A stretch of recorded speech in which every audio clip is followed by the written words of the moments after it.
자신을 악마라고 불렀던 조주빈, 정말 교활한 모습을 보였는데요. 잔혹한 성착취범 조주빈이 유명인의 이름을 거명하면서 성착취는 간데없고 이런저런 뒷얘기만 가득합니다. 조주빈의 노림수였을까요?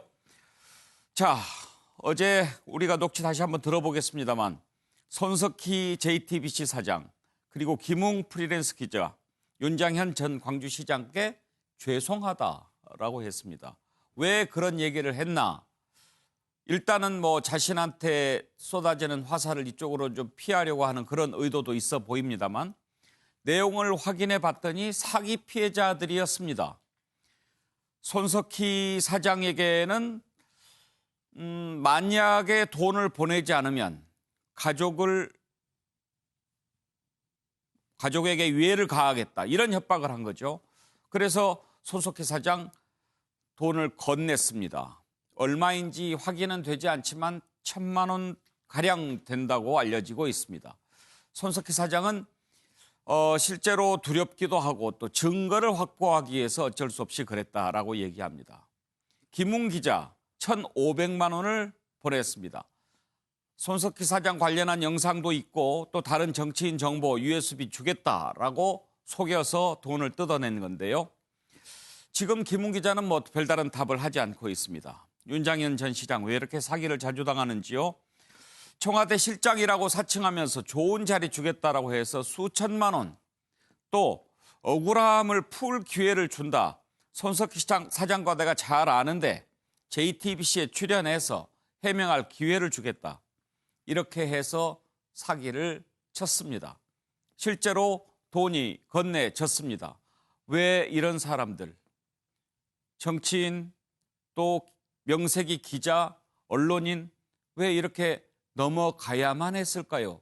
그 부분도 정말 궁금합니다. 오늘 한번 하나하나 짚어보겠습니다. 관련된 녹취 먼저 들어볼까요?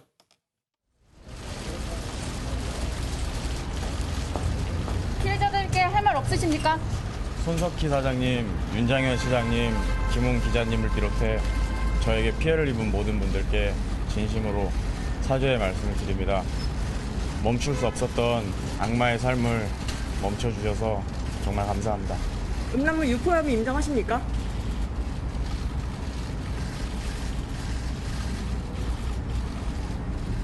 피해자들에게 할 말 없으시나요? 범행 후회 안 하시나요? 살인 모의 혐의 인정하십니까? 범행 왜 하셨습니까? 걸리지 않을 거라고 생각하셨나요? 각각 아시나요?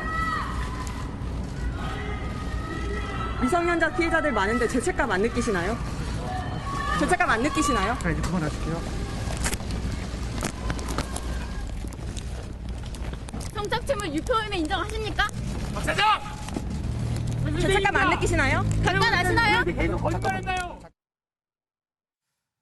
예, 백기종 전 수서경찰서 강력계 팀장 모시고 좀 자세한 내용 알아보도록 하겠습니다. 어서 오십시오. 네, 반갑습니다. 안녕하십니까. 어제 보셨죠? 네, 봤습니다. 그 얘기만 딱 하고 나머지는 전혀 대답을 하지 않더라고요. 그러니까 아예 나올 때부터 나는 이 얘기만 할 거야 이렇게 마음먹은 것 같아 보이죠? 네, 지금 어제 이제 보고 굉장히 많은 국민들이 놀람, 경악을 가졌는데 사실 본인 당사자가 스스로 악마 프레임을 올렸어요. 예. 나는 악마의 삶을 멈춰주게 해서 고맙다라고 그러니까요. 했는데 기자들이 굉장히 당찬, 분노에 찬 질문을 했습니다. 미성년자라든가 피해자들에게 미안한 감정 없느냐라고 했는데 그 질문에는 하나도 대답 안 하고 어떤 얘기를 했습니까? 바로 손석희 JTBC 사장, 김웅 기자, 그리고 윤장현 강주시장을 거론했어요. 악마보다도 그 얘기를 먼저 했어요. 그분들에게 먼저 얘기를 했습니다. 이건 뭐냐면 굉장히 이중적인 행태인데 첫 번째는 이런 게 있어요. 자기 같은 심리적 결함이라든가 정신적 질환이라는 걸 은근히 향후에 그 재판에 대비하는 그 전략이 분명히 있습니다. 있고 그다음에 또 하나는 나는 잡범이 아니야. 적어도 그런 손석희 JTBC 사장이나 김웅 기자나 또 그 유명한 강주 전 시장 같은 이런 사람들하고 얽혀서 내가 사건을 한 굉장히 명성이 있는 난 큰 사람이야. 이런 걸 심지어로 의도적으로 내비치는 이런 부분이 있거든요. 그렇기 때문에 정말로 반성하는 김이라든가 자기가 뉘우치는 부분에 대해서는 전혀 대답을 안 하고. 전혀 없었어요. 네, 그리고 미성년자 74명의 여성들 중에 16명의 미성년자가 있지 않습니까? 그걸 본인이 주도하고 이끌어왔고 본인이 주범이지 않습니까? 예. 그럼에도 불구하고 이거를 전혀 대답을 하지 않는 부분은 상당히 치밀한 전략적인 요소가 있고 예. 이런 부분이 결국은 국민들부터 경악스럽게 하는데 제가 그 앵커한테 말씀을 드리고 싶은 건 예. 사실 지금까지 대통령께서 국무회의를 하시면서 이런 단일 사건을 가지고 직접 지시하는 경우는 상당히 드문 일이거든요. 드문 근데 일이죠. 이유가 이런 겁니다. 지금 4개 항목에서 5개 항목의 청와대 국민청원 게시판에 전국에 있는 500만 명이 넘는 분들이 국민청원을 했어요. 왜 했을까요? 바로 할아버지 할머니는 내 손녀, 예. 그다음에 젊은 엄마, 맘들은 내 딸 아이들, 예. 그다음에 엄마 아버지는 뭐 정말 내 그 딸, 뭐 조카, 뭐 여러 가지 형태의 그 얽힌 그런 여성들이 예, 있지 않습니까? 예. 이런 부분에 혹여라도 내가 우리 가족이 여기에 연루가 된다고 하면 어떨까? 한번 생각을 해보시죠. 경기도에 유명한 워터파크 사건이 있었습니다. 예. 그때 어떤 일이 있었습니까? 20대 그 연인이 수천만 원을 주겠다는 그 제의에 비누가게 송수신 무선 녹취기를 가지고 들어가서 여성 사우나에 들어갑니다. 그런데 여기에서 동성끼리만 있으니까 초등학교 한 1학년 정도 안 되는 아이하고 그다음에 30대 초반의 엄마가 어떤 형태겠어요? 동성끼리만 있으니까 서로 밀어주고 쪼그려 앉기도 하고 뭐 비누칠을 해주고 이런 모습을 담아서 정말 유포를 시켰거든요. 근데 이런 경우에 이런 피해자 같은 경우는 어떤 경우냐? 대인기피증, 우울증 그리고 평생 정말로 그 사회에 적응하기 힘든 형태인데 문제는 뭐냐? 최악의 예. 경우에 극단적인 선택을 하는 경우도 있거든요. 그래서 많은 500만이 넘는 국민들이 국민청원을 했고 결국엔 대통령도 관심을 갖고 구체적인 지시를 한 걸로 저는 그렇게 분석을 합니다. 예. 그런데 이제 유명인들 언급하면서 실제로 어떤 범행이 이루어지지 않았다면 그거 뭐 과대망상이나 뭐 이렇게 치부할 수 있지만 실제로 유명인을 상대로 사기를 했고 또 실제로 돈이 오고 가고 그러지 않았습니까? 네. 이런 부분들을 보면서 많은 사람들이 아니 어떻게 저런 자리에 있는 사람들이 저렇게 당할까 궁금해합니다. 네. 가능하다고 보십니까? 가능합니다. 유명인일수록 예. 그러니까 자기가 사회적으로 어떤 소셜 포지션이 굉장히 뭐 소위 하이레벨 예. 같은 그런 부분이 있을 때는 예를 들어서 이런 범죄에 연루됐을 때 이걸 본인이 스스로 해결하겠다고 믿고 예. 또 이게 노출이 됐을 때 사회적으로 그다음에 언론 측면에서 엄청난 이슈가 되긴 이런 부분을 걱정을 하거든요. 예. 하기 때문에 지금 손석희 JTBC 사장 같은 경우에도 김웅 기자가 폭력배를 사주해서 가족이나 당신한테 위해나 테러를 가하려고 예. 하겠다라고 하면 이런 경우에는 재빨리 경찰이나 수사기관에 신고를 하는 게 피해를 줄이고 오히려 논란에서 벗어날 수가 있거든요. 왜 그렇게 안 했을까요? 그럼에도 불구하고 본인이 해결할 수 있다. 그리고 언론이라든가 국민들로부터 이런 부분이 노출이 됐을 때 내가 또다시 안 좋은 일로 어떤 중심에 서 있다라고 하는 부분이 싫었을 겁니다. 경찰에 신고하면 노출이 될 수 있습니까? 경찰이 신고를 해도요 비밀 그 수사를 하거든요. 예. 소위 명예가 뭐 노출이 되는 이런 형태, 명예가 손상이 되는 그런 형태로 수사를 안 하거든요. 예. 이런 경우에는. 예. 그래서 보안을 유지를 해주고 충분히 조심스럽게 보안 유지하는 수사를 합니다. 예. 그럼에도 불구하고 내가 증거를 잡고 수사기관에 제출을 하겠다라고 하는 예. 이런 부분들이 오히려 화를 키우고 지금도 보십시오. 왜 JTBC 손석희 사장이 그 당시에 재빨리 경찰이나 수사기관에 신고를 하지 않았을까 해서 카더라 통신, 억측이 엄청나게 난무하고 있지 않습니까? 예. 만약에 그런 일을 당했을 때 가장 좋은 방법은 뭡니까? 네, 가장 좋은 방법은 경찰이나 수사기관에 신속히 신고를 해놓고 예. 그다음에 경찰 수사에 협조를 해서 예. 그 범인을 체포하게 하는 방법이 피해를 줄이고 또 오히려 국민들이나 많은 사람들로부터 칭찬을 받는 그런 형태가 되겠습니다. 그래요. 정말 지금 그게 옳다 생각이 되지만 또 그때 당시에 그 상황에 처해 있던 입장에서 생각해 보면 얼마나 위험하다고 느꼈으면 그랬을까 그런 생각이 들기도 합니다. 또 김웅 기자도 당했는데 관련된 녹취를 조금 더 들어볼까요? 손석희 사장님, 윤장현 시장님, 김웅 기자님을 비롯해 저에게 피해를 입은 모든 분들께 진심으로 사죄의 말씀을 드립니다. 앞서서 손석희 사장 말씀하셨는데 이거 어떤 의미인가요?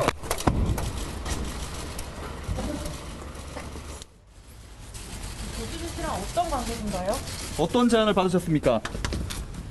조주빈이 본인 사주로 손석희 사장 가족 협박했다는데 이 사실 아셨나요? 조주빈 씨랑 어떤 관계신가요? 신경 한 말씀 부탁드립니다. 제가 가장 충격에 빠졌던 것은 혼외 자식이 있답니다. 그 순간 거의 호흡이 정지된 것이 얼어붙었었죠. 이분이 참 돌아올 수 없는 길을 가실 때 그 부엉이 방에 의해서 어떤 생각이 드셨을까. 제가 이런 연상을 하면서 그 일에 몰입이 됐었던 것이 제 판단이 흐려진 제일 큰 일이었고요. 이분께서 여러 형편이 얼마나 힘드셨으면 그러셨을까 하는 그런 생각에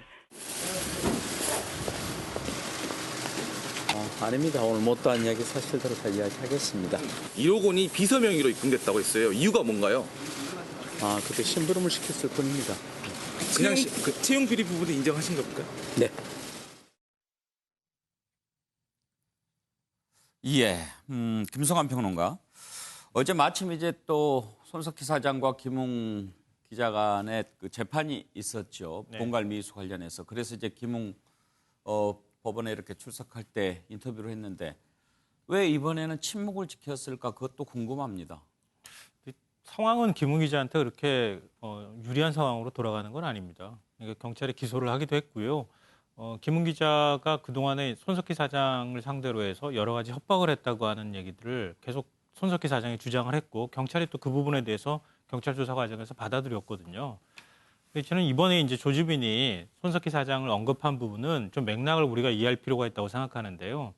아시다시피 손석희 사장 가족은 굉장히 많은 협박에 이전에도 시달려 왔습니다. 예. 이번 건 말고도. 예. 손석희 사장 집 앞에서도 굉장히 시위를 많이 했어요. 가족들이 집에도 못 들어가고 다른 데 피신하고 있을 정도로 굉장히 여러 가지 측면에서 협박이라든가 위협을 많이 받아왔던 상황이었던 거죠. 근데 그런 상황에서 김웅 기자가 손석희 사장과 관련돼 있는 문제 때문에 여러 가지 우리가 흔히들 얘기했던 것처럼 주차장에 있는 주차장에서 교통사고가 났다 예. 이런 거 그리고 또 그런 것 가지고 손석희 사장한테 이런저런 요구를 하고 예. 이러는 과정이 있었던 거예요. 그런 과정이 있었는데 그 김웅 기자가 가족을 위하려고 한다. 그것을 위탁받았다고 하는 흥신소 사장이 연락한 거죠. 연락해서 지금 김웅 기자가 위해를 갈 수도 있다. 이렇게 얘기를 하니까 손 사장 입장에서 놀랄 수밖에 없는 상황이었다. 그리고 또 이런 상황이 있었던 것에 대해서 이 김웅이라는 사람 한 명만 있는 게 아니라 또 다른 누가 배우가 있지는 않을까라고 하는 의심 때문에 확인을 하고 싶어 했던 것 같아요. 그래서 그 확인 차원에서 금전을 주면 그다음에 그 김웅 기자든 누구랑 그 뒤에 배후에 있는 사람들과 나누는 어떤 증거들을 확보할 수 있을 거라는 생각에서 금전을 제공한 것으로 개인적으로 알고 있습니다. 그래요. 정갑 실장. 아무래도 네. 김웅 기자 입장에서는 또 다른 어떤 협박용 카드를 사기 위해서 돈을 줬고 그게 또 떳떳하지 못한 부분도 있다고 봐야죠. 그렇죠. 결과는 이제 검찰 수사 결과가 나와야 알겠습니다만 어쨌든 지금 이 문제는 현재까지 나온 거는 사기다라는 예. 그런 판단을 하고 있는데, 저는 조주빈 씨가 말씀하셨을 때 굉장히 치밀하게 전략적으로 갔다는 것이 어쨌든 지금 이 순간에도 그 아동 성착취란 엄청난 반인륜적 행위에 대한 논의가 아니라 손석희, 김웅 이 얘기들에 주로 이제 초점이 된단 말이죠. 그 점에 대해서 저는 굉장히 노림수가 어느 정도 먹혔다라고 봅니다. 그러니까 그 점도 우리가 이 문제를 조명하면서도 한번 염두에 둘 필요가 있고 그러면 조주빈 씨와의 관계는 어떤 것이냐. 조주빈한테 우리가 시자 안 붙이기로 했습니다. 예, 조주빈과의 관계는 어떤 것인지 예. 그 문제에 대해서는 지금으로서는 알 수가 없죠. 그 내용을 어쨌든 수사당국에서 좀 더 파악해야 되는 것이고 그 추후에 어떤 배경이 있는 것인지 또 다른 배후가 있는 것인지 그 점에 대해서는 좀 조심스럽게 지켜볼 필요가 있어 보입니다. 그런데 팀장님, 이미 성착취 동영상 그 엠번방 운영하는 것만으로도 수십억을 벌었지 않습니까? 그런데도 또 이렇게 사기를 계속하는 이유는 무엇 때문이었을까요? 그러니까 이제 그 돈이라고 하는 부분이 그 소위 말하면 그 악마적 근성을 수단과 방법을 가리지 않는 형태로 만들어 가거든요. 예. 그러니까 예를 들어서 지금 수사를 하고 있지만 어떤 암호화폐가 이 가지고 있는 전자지갑에 수십억이 지금 들어가 있는 게 확인이 됐습니다. 그럼에도 불구하고 돈이라고 하는 부분을 끝없이 욕망에 그 불타오르는 형태로 악마적 기질이 이제 발동이 되는 건데요. 자, 그런 어떤 그 소녀들이나 미성년자, 청소년들을 상대로 성착취 영상물을 만들면서 또 본인이 또 다른 어떤 그 루트의 이 수입, 부당이득 이런 부분에 생각을 해서 결국은 유명인들 상대로 상당히 전략적인 접근을 한 거죠. 그러니까 돈도 돈이고 또 자기 성취감도 느끼고. 그렇죠. 그런 부분이 있어서 결국은 이 돈이라고 하는 하두를 던져놓고 이걸 자기가 목적하는 바를 어느 정도까지 달성을 해야 되는 이런 형태의 욕망을 계속 끊임없이 그렇게 갈구를 하는 형태죠. 그런데 성착취범 관련해서 돈을 주고받을 때는 왜 암호화폐로 받았을까요? 암호화폐라고 하는 부분은 예를 들어서 우리가 이제 입금을 하거나 은행 계좌를 사용하거나 아니면 신용카드를 사용하거나 하면 나중에 이게 추적이 되지 않습니까? 근데 이제 비트코인이라든가 뭐 여러 가지 뭐 빗썸 거래소 같은 데서 이런 암호화폐 거래를 하는 것은 바로 추적이 안 된다는 일반적인 개념인데요. 정상적인 방법으로는 모두 추적이 다 됩니다. 예를 들어서 암호화폐 거래소는 지금 만약에 이게 그 룰이 지켜지지 않으면 상장 폐지를 시켜버리거든요. 하기 때문에 우리나라에서 합법적인 틀에서 하려고 하면은 이게 정상적인 인증을 받아야 되고 그다음에 계좌라든가 이런 게 모두 노출이 됩니다. 근데 지금 이 조주빈이 같은 경우에는 장외 현물 교환했을 가능성도 있어요. 예를 들어서 비트코인이라든가 암호화폐를 자기가 장행 내 거래가 아니라 장외 거래를 했을 것이고 그다음에 또 하나 있습니다. 바로 중요한 게 뭐냐면 외국에 있는 암호화폐를 거래를 할 때는 추적이 거의 불가능합니다. 뭐 이런 말씀을 방송에서 공개적으로 드려야 될지는 모르겠지만은 어차피 노출이 다 된 거니까 외국에 있는 전자거래, 그 비트코인이나 암호화폐를 거래를 할 때는 사실 우리 현실적으로 수사상 추적이 굉장히 어렵습니다. 그래서 이런 세 가지 형태. 그러니까 전자거래, 소위 말하면 전자지갑을 가지고 국내 화폐 거래소, 지정된 거래소를 이동을 해서 입금을 시킨 부분은 모두 추적이 다 됩니다. 뭐 26만 명이면 26만 명 그럼 전체 외국의 추적이 화폐를 됩니다. 이렇게 거래하는 거는 불법입니까? 그거는 불법은 아니지만 추적이 굉장히 난망합니다. 어렵고. 그리고 장외 거래, 소위 암호화폐를 장외에서 거래할 때는 근거가 남지 않기 때문에 수사기관의 추적이 개의 어렵다. 이렇게 봅니다. 서정욱 변호사, 그런데 조주빈이 이제 선임한 변호사 있었지 않습니까? 그쪽에 뭐 상당히 디지털 포렌식 전문가였는데 이제 사임했다고 하더라고요. 그러면은 조주빈은 이제 뭐 국선 변호인을 선임해야 되는가요? 그렇죠. 이제 이거 필요적 변론 사건이 있거든요. 법정형이 어느 정도 이상일 때. 근데 이거 조주빈의 형이 상당히 높습니다. 무기징역까지 가능한 범죄이기 때문에 일단 이제 그 사선 변호사하고 처음에 그 선임할 때 신의 성실의 원칙에 따른 모든 사실을 솔직하게 진술해 줘야 되는데. 근데 조주빈 가족이 내용을 잘 몰랐는지 아니면 이게 변호사한테 제대로 이야기를 안 해준 거예요. 그래서 이제 변호사가 선임해 보니까 실제 상담할 때보다는 재질이 워낙 안 좋고 이러니까 사임하는 건 정당하고요. 그렇다면 저는 이제 그 맡겠다는 사람이 섣불리 안 났을 것 같아요. 그렇다면 이제 그 국선 변호인을 통해서 없이 할 수는 없기 때문에 이렇게 진행될 걸로 보입니다. 김한규 변호사, 이 분야 전문가를 처음에 선임했다라고 하는 것만 봐서도 반성이나 사죄하고는 거리가 멀고 어떻게 해서든지 그 부분도 좀 뭔가 빠져나갈 구멍을 찾아보려고 한 게 아닌가 그런 생각이 들더라고요. 네, 이번에 처음으로 이제 신상 공개가 됐을 때 언론에 대해서 사실은 조주빈 같은 경우는 지금 유명 인사들에 대해서는 우리 국민들이 알지도 못했고 지금 특히 이제 미성년자에 대해서 성착취 그 영상물을 어떤 제작한 거기에 대해서 굉장히 좀 분노한 상황 아니겠습니까? 그 죄가 사실은 무기징역까지 가능한데 엉뚱하게도 좀 손석희 사장이라든가 유명한 사람들 언급한 거는 사실은 그게 죄 자체가 뭐 공갈이라든가 뭐 협박이라든가 사실 형량이 굉장히 가벼운 죄들입니다. 그러니까 본인의 입장에서는 뭐 변호사랑 상담했는지 그건 잘 모르겠지만은 그러니까 죄 무거운 죄에 대해서는 이슈를 좀 약간 돌리고 좀 엉뚱한 유명 인사들의 이름을 인용해서 다른 방향으로 이슈를 돌리려고 했던 것 같은데요. 이건 오히려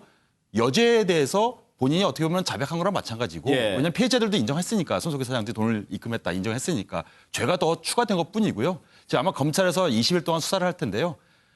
지금 가장 핵심적인 것은 지금 너무나 충격적인 그 음란 영상물들이거든요. 거기에 집중을 해서 과연 얼마나 많은 피해자가 있고 그리고 얼마나 많은 음란물을 제조해서 유포했는지 검찰은 여기에만 집중해야 된다고 생각합니다.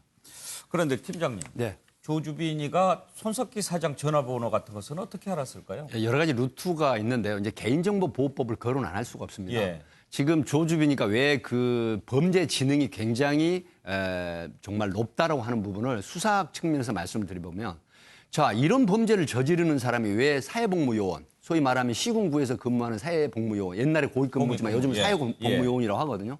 그리고 8급 공무원을 왜 포섭을 했을까요? 바로 본인이 알고자 하는 피해자나 유명인들의 개인정보를 접근할 수 있는 권한이 있습니다. 그러니까 이 사람들이 뭐 패스워드나 YP를 예를 들어서 맡기는 경우가 있어요, 실질적으로. 본인은 취급 인간은 없는데. 예, 그런데 공무원들이 내가 바쁘니까 네가 좀 해줘, 네가 확인해줘 이렇게 되는 경우가 있어요. 그래서 개인정보보호법이 사실은 엄청난 그 중형을 처하는 그 법률을 정해놓은 건 이유가 있죠. 개인의 신상이 털리는 경우에 범죄에 악용됐을 때는 피해가 크다고 하는 부분인데 예. 바로 사회복무요원이라든가 이런 공무원들을 통해서 접근을 해서 그다음에 피해자들의 인적사항이나 개인정보를 알아낼 가능성이 높다. 예. 지금 거론되는 이 분들도 아마 유명인들도 모두 이런 루트로 개인정보가 탈취가 돼서 범죄에 이용했을 가능성이 굉장히 높다. 그렇게 분석을 합니다. 예, 서정 변호사. 근데 저는 도저히 납득이 안 되는 게 어떤 분에게 제 핸드폰 번호로도 이게 모르는 분이 전화가 와요. 예.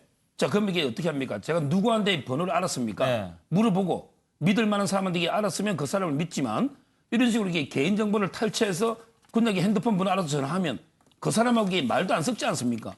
근데 손석희 사장이 조주빈에게 만약에 그런 식으로 탈취했다면 왜 그 사람하고 계속 이게 대화가 됐는지 일단 의심부터 하는 거 아닙니까? 그리고 이게 상식적으로 보더라도 김웅 기자하고 형동생 하면서 오래 있었어요. 그분이 물론 이게 공갈로 재판을 받고 있지만 뭐 사람을 이게 보내 살인 정도 할 이런 분은 아니잖아요. 상식적으로. 그렇다면 이게 저는 신고부터 해서 그리고 이제 이거 몰래 수사를 해야지 이걸 이게 사적으로 증거를 수집한다? 과연 이게 텔레그램을 정교하게 하고 돈 온 게 만약에 계좌까지 조작한다면 사적으로 이게 정보 수집이 됩니까? 그리고 손석희 사장이 본인도 이야기했잖아요. 여러 번 이게 협박을 당했다고. 그때마다 제가 알기로 이게 다 신고한 걸로 알고 있거든요. 그렇다면 이게 이번에도 신고를 해서 경찰을 통해서 해결해야지 본인이 이게 개인적으로 돈을 보내줘서 해결하려고 하는 건 아주 부적절했다. 저는 이렇게 봅니다. 예, 팀장님. 저 같은 경우에는 이 부분을 이제 손석희 사장 쪽에서 보면요. 자, 그 거부할 수 없는 약점. 예. 그러니까 소위 말하면 이 거절할 수 없는 그런 어떤 큰 약점이 잡힐 수가 있어요.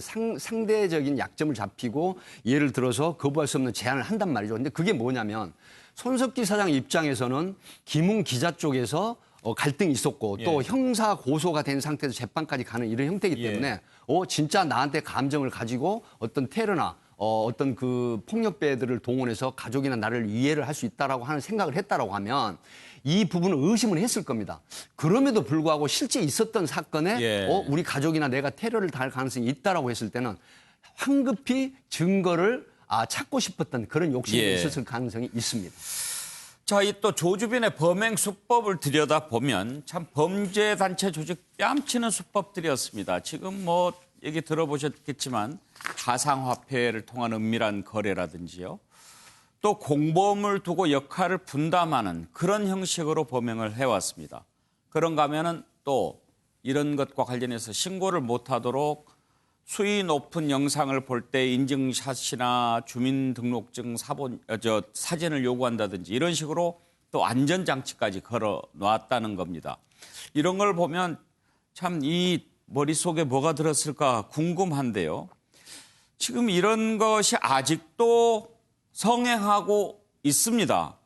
이렇게 다 드러나고 있는데도 정말 이번 기회에 전부 신상 공개하라고 하는 국민들의 요구가 빗발치는데 해야 되지 않겠습니까? 관련된 녹취를 좀 더 들어보죠. 순진하게 얘기했거든요. 행동도 그렇고 진짜 놀랐습니다. 우리 시청기구 중에는 설마 그런 거 했을까 하고 생각하는 것도 지금 아무 없을 것 같습니다. 그런 건 않습니다. 제가 그렇게 이상하다는 생각 그런 생각을 한 번도 없었습니다. 평소에 노래방에 가서 좋아하는 지금도 아니기 때문에 그런 걸 가해서는 관여했던 자체가 제 상상도 안 되는 일이었습니다. 11월 초에 발령을 받아갖고 이틀 만에 영등포 경찰서에서 그 수사관 2명이 체포영장을 갖고 왔었습니다. 이틀 뒤에 구속영장이 기각돼서 다시 나왔습니다. 오늘 종로 경찰서인가요? 그래서 다시 전화가 오는 구속 촉구심이 청구됐으니까 출두하라. 출두를 했거든요. 전화가 없었으면 압수돼 있으니까 전화가 안 됐지야. 그랬더니 그래서 할 수 없이 제가 이틀 있다가 또 구속된 것 같다 그걸 하고. 제가 복무하는 구청이나 주민센터에서 복무하는 공익요원은 행정보조 업무로 분류되거든요. 원래는 공무원이 사용하는 프로그램인데 공익요원이 사용하는 경우도 많아요. 특히 이제 민원인 상대하는 공익분들은 거의 다 이걸 사용한다고 보면 돼요. 그래서 위험한 점이 이 프로그램을 사용하는 사람이 마음만 먹으면 손쉽게 개인의 정보에 접근할 수 있는 그런 구조입니다. 주민등록번호, 핸드폰 번호, 주소까지는 기본적으로 알 수 있고요. 많게는 가족의 신상 정보까지도 알 수 있는 걸로 알고 있습니다. 원칙적으로는 이제 공익이 사용할 수 없는 프로그램인데 민원을 처리하는 공익 전부가 쓸 수 있는 아이디 비번이 따로 있어서 그래서 언제 누가 접근하더라도 이게 기록도 안 남고 누가 접근했는지도 안 남아서 많이 위험하다고 생각합니다. 만나지 뭐 자주 이렇게 뭐 왔다 갔다 만나기도 하고 부모는 완전히 이사 사다리 차 들고 왔다 갔다 힘그 배 있다니까 먹은 내겠어요. 좋겠어요. 인사 잘하고 다니고 그러는데 뭐 내가 그랬다니까 깜짝 놀랐지. 팀장님, 그런 걸 보면은 조주빈이가 좀 두뇌가 상당히 뛰어난 편이라고 보십니까? 그렇습니다. 인천의 그 모 그 공업 전문 대학을 다니면서 이제 이미 보도가 됐지만 학보사의 그 기자도 하고 편집장을 했고요. 그다음에 올리는 글들을 보면은 상당히 이중성이 있죠. 그 어떤 사회 정의를 구현하는 같은 그런 어떤 요구를 하는 글들도 올리고 했단 말이죠. 그래서 사실 앞에도 말씀을 드렸지만 자기가 범죄를 할 때 어떤 구성원, 필요로 하는 구성원을 적재적소에 이제 소위 말하면은 끌어들이는 형태. 그러니까 사회복무 요원이라든가 이 공무원을 끌어들일 때도 이 범죄에 이용을 할 수 있다라고 판단을 하고 그걸 끌어들인 거거든요. 결국은 이런 부분들이 개인정보에 접근할 수 있는 권한을 대리로 확인을 하고 결국 이용을 했다. 이렇게 보기 때문에 상당히 머리가 영리하고 앞에서 말씀을 하셨지만 이 종로경찰서에서 검찰로 송치될 때 그런 본인이 미성년자나 어떤 많은 여성에게 피해를 줬다고 하면 그 부분에 정말 죄송하다, 미안하다, 잘못됐다 이런 사과를 해야 됨에도 불구하고 사회 유명인들을 거론하면서 물타기하는 전략 이런 부분들로 봐서는 굉장히 지능적인 범죄 지능이 높은 그런 사람이다 이렇게 분석이 됩니다. 그런데요, 지금 이렇게 조주빈이가 붙잡히고 이렇게 화제가 되고 있는데도 지금도 그런 영상물이 올라오고 그런다고 하는데 한번 관련된 걸 한번 잠깐 들어보실까요? 네, 아무래도 이제 박사가 잡혀도 뭐 텔레그램에서 계속 이제 많은 가해자들이 활동하고 있기 때문에 돌아가고 있긴 한데 확실히 그 전보다는 많이 어수선해지긴 했어요. 네, 그래도 아직까지 간간히 그 성착취물 영상이 올라오긴 합니다. 사실 두려움을 느끼는 사람들도 있긴 합니다. 네, 근데 뭐 이렇게 불안해하는 기색을 누가 보이면은 서로 독려를 해주거든요. 막 뭐 FBI에서도 포기한 걸 우리나라에서 어떻게 하냐, 절대 안 뚫린다. 막 쫄지 마 얘들아 이러면서 자기들끼리 안심을 시켜주거든요. 많아야 5년 이상은 안 받겠지. 이런 식으로 말을 하거든요. 자기들끼리 막 정리도 해놨어요.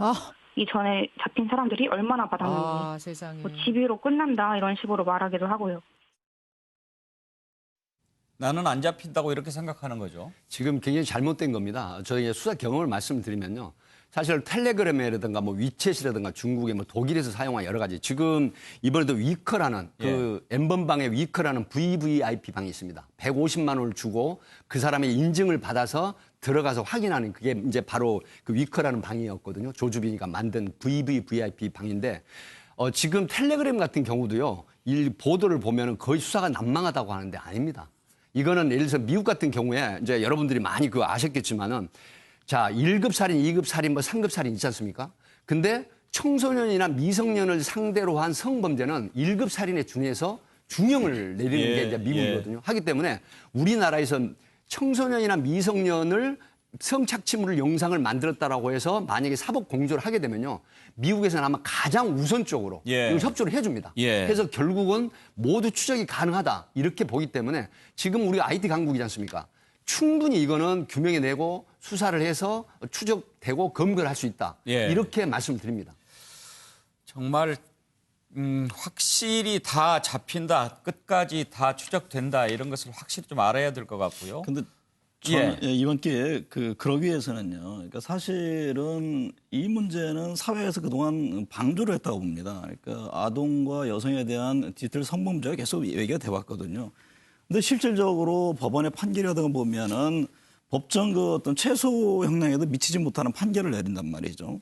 그 현실의 어떤 그런 여러 가지 사회적인 문제 또는 범죄 행위에 대해서 못 따라가는 것도 있고 또 인식 구조에 대해서 굉장히 좀 문제가 있다고 봅니다. 그러니까 이번 기회에 지금 뭐 대통령도 나서서 적극적인 수사를 얘기합니다만 실질적으로 명단을 공개를 하고 그분에 대한 합당한 처벌이 한번 이루어져야지만 모든 이들이 이게 정말 중대한 범죄라는 인식을 할 거라고 봅니다. 그러니까 그럼요. 미국의 경우 말씀하셨습니다. 예를 들어서 우리나라는 보는 거에 대한 처벌 규정은 없습니다. 소지한 것에 대한 있지만 미국은 최소 10년의 중형을 지금 선고하게 돼 있습니다. 어떤 아동에 대한 잘못된 음란물을 보는 것 자체만도. 그러니까 이번 기회 어떤 법적인 구비라든가 또 실질적으로 정말 이건 엄청 중대한 범죄 행위이기 때문에 처벌을 받을 수 있다라는 거를 사회에 보여줘야지만 이게 어느 정도 근절이 되리라고 저는 봅니다. 그러면 짧게 말씀드리겠습니다. 아니 갓갓인가 하는 최초. 저 사람은 지금 어떻게 잡아야 갓갓은 이게 경북청에서 지금 수사를 하는 걸로 알고 있고요. IP가 특정이 돼서 쫓고 있습니다. 제가 여기서 말씀을 드리지만 갓갓 체포됩니다. 그리고 또 하나 지금 그 실장님 말씀에 의해서 제가 조금 보완해 드릴 게 있어요. 어떤 거냐면 이 N번방에 그러니까 중간 역할을 하는 왓츠맨이 있습니다. 이 사람이 체포가 됐을 때 징역 1년에 집행유예 3년을 받았어요. 근데 2만 개가 넘는 그 미성년자라든가 성인 여성이라든가 착취 동영상을 가지고 유포를 했는데 지금 두 번째 집행유예 기간 중에 체포가 됐잖아요. 그런데 구형이 3년 6월밖에 안 됩니다. 그러니까요. 그러면 이게 장량 강경을 하고 피해자 일부하고 합의를 한다? 그러면 1년 6월 이상 넘지 않을 겁니다. 이런 부분도 정말 저는 공감하는 부분이에요. 법대로 원칙대로 이런 청소년 범죄 미성년자 성착취물 이 부분은 정말 그 법 개정을 하시겠지만 엄격한 법대로 처벌을 해주는 이런 게 필요하다. 저는 이런 말씀을 드리고 싶습니다. 100번 어르신 말씀입니다. 보면은 국회에 정치하는 사람들도 검사, 판사 다 이 얼마나 심각한 건지 직접 몰라서 그런 것 같아요. 지금 사실 우리가 입으로 차마 옮기기 힘들 정도로 잔혹한 것들이 많이 있지 않습니까? 그런데 다 밝힐 수가 없는 그런 내용이잖아요. 다 알면 아마 기절할 국민들이 너무 많을 겁니다. 사실 왈칵하는데요. 제가 이 방송 심의에 어긋나지 않는 부분 항목 하나만 말씀을 드릴게요. 12세 초등학교 6학년입니다. 이 아이를 알림장을 앞뒤로 찍어서 보내라 그래가지고 어떤 행동을 한 줄 아십니까? 정말 그 어떤 특정 신체 부위를 영상 녹화하고 그다음에 계속해서 협박을 하고 또 중학교 3학년 아이한테 소위 말하면 자위행위를 시켜서 특정 신체 부위에 상처를 나게 하는. 그만하시죠. 너무 이런 힘들어요. 형태가 있는데 제가 딱 드리는 말씀이 이겁니다. 법을 만드시는 분이나 집행하시는 분들이 그 사람 가족이라고 생각하고 하십시오. 그 내용 조금만 더 이렇게 알면은 이 조주빈이가 악마가 분명하죠? 네, 이미 자기가 악마 프레임을 씌웠는데요. 실제로 악마입니다. 악마죠. 그리고 소시오패스 기질, 상대방 공감, 슬픔, 능력 없고 목적을 위해서 수단 방법 가리지 않는 정말 악마입니다. 지금 우리가 악마와 싸우고 있습니다. 오늘 말씀 감사합니다. 백기종 전 수서경찰서 강력계 팀장 모시고 얘기 들었습니다.